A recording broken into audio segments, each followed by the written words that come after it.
Friends, Elon Musk పేల్చిన bomb మామూలుగా లేదు. బహుశా ఇది అర్థం కావాలంటే మీరు ఈ వీడియో 2 సార్లు చూడాలి. నిన్న ఈలాన్ మస్క్ తన ఒక కొత్త ఫ్యాక్టరీ టెర్రాఫ్యాబ్ కి ఇనాగ్రేషన్ చేసేశాడు. మరియు ఇక్కడ తను ఎన్ని చిప్స్ తయారు చేయబోతున్నాడంటే అవి భూమి మీద యూజ్ అవ్వవు, పైన ఆకాశంలో స్పేస్ లో యూజ్ అవుతాయి. అసలు ఈలాన్ మస్క్ ఐడియా వింటే మీ బుర్ర పాడైపోద్ది. ఇన్ని చిప్స్ ఏవైతే తయారవుతాయో ఆ చిప్స్ ని నేను పైకి ఆకాశంలోకి స్పేస్ ఎక్స్ త్రూ పంపిస్తాను. అండ్ తోడుగా నా ఆప్టిమస్ రోబోట్స్ కూడా వెళ్తాయి. ఇవి కూడా ఈలాన్ మస్క్ తయారు చేస్తున్నాడు. ఇంకా ఆకాశంలో మూన్ పైన లేదా ఏదైనా ఆస్ట్రాయిడ్ పైన లేదా ఇంకేదైనా చోట అక్కడికి వెళ్ళి తమ అడ్డా వేస్తారు, ఫ్యాక్టరీస్ కడతారు. వాటంతటవే ఇంకా ఫ్యాక్టరీస్ తో ఇంకా చిప్స్ తయారవుతాయి. మరియు ఆ చిప్స్ తో ఇవి ఇంకా రోబోట్స్ మరియు శాటిలైట్స్ తయారు చేస్తాయి.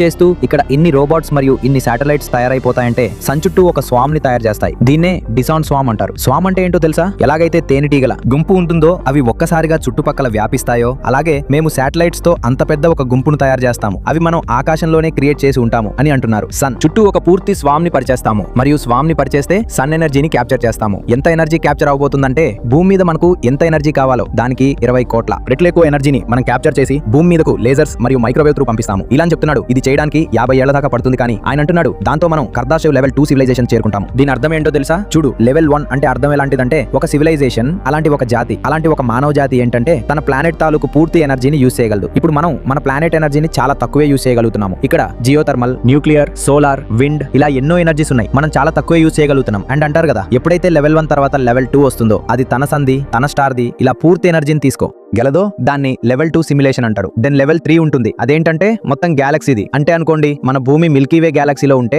మనం ఆ పూర్తి గ్యాలక్సీ ఎనర్జీని తీసుకోగలిగితే అది స్కేల్లో లెవెల్ 3 సిమ్యులేషన్ అనబడుతుంది. లెవెల్ 4 లో మీరు మొత్తం యూనివర్స్ ఎనర్జీని క్యాప్చర్ చేయగలరు. లెవెల్ 5 సివిలైజేషన్ అంటే ఏంటంటే మల్టిపుల్ యూనివర్సెస్ ఎగ్జిస్ట్ అవుతాయో వాటి ఎనర్జీ తీసుకోగలవు. సో ఆయన ఏమంటున్నాడంటే 50 ఏళ్లలో మనం లెవెల్ 2 కి చేరుకోవాలి. ఎందుకంటే టైప్ 2 కి చేరుకోవడానికి సింపుల్ గా ఒకే కారణం, మనకి మత్రోష్కా బ్రెయిన్ కావాలి. మత్రోష్కా బ్రెయిన్ కూడా ఇలానే ఒక డైసన్స్ ఫామ్ కోసం ఎలా అంటే ఇమాజిన్ చేసుకోండి, చిన్న చిన్న కంప్యూటర్స్ తగిలించున్నాయి, వెనుక ఇన్ని కంప్యూటర్స్ పడున్నాయి, అవి ఇన్ఫైనైట్ ఎనర్జీతో పవర్ అవుతున్నాయి. అండ్ వీటి బుర్ర ఎంత స్పీడ్ గా పనిచేస్తుందంటే మొత్తం బ్రహ్మాండం కంప్యూటేషన్ ని చేయగలవు. సో ఇలా ఈ టెరాఫ్యాబ్ తో లైసెన్స్ ఫామ్ ని తయారు చేసే అడుగు వేశాడు.